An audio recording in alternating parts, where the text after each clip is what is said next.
How did your father react to, because you mentioned you weren't a very sporting, so athletic person, and he'd write to you almost every single day asking you to pursue a sport. So when your family friend introduced you to this and then he sort of saw the wheels churning, and how did he react to that?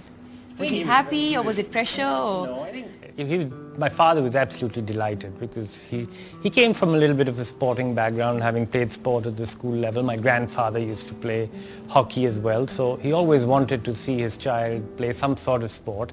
I think Professionally or no, just play sport? just play sport for the sheer joy of playing sport, and there was no real target set on day one that you have to go to this.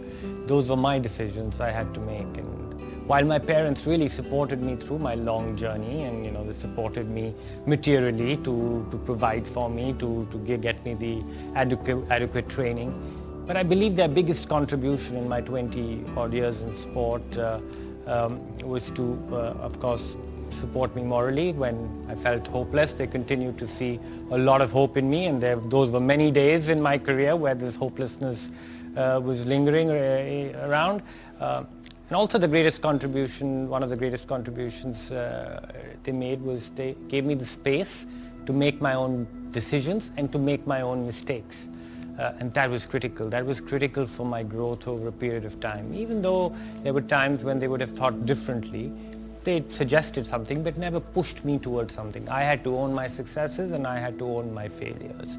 And that was a great thing what they did. And whenever parents come up to me and ask me, how did your parents do, what did they do? I just tell them, you have to support your kids, but you also have to give them the space to develop, because when you're in an Olympic final or when that moment of truth comes in an environment which requires performance, one thing is certain, and that is that you're going to be all alone.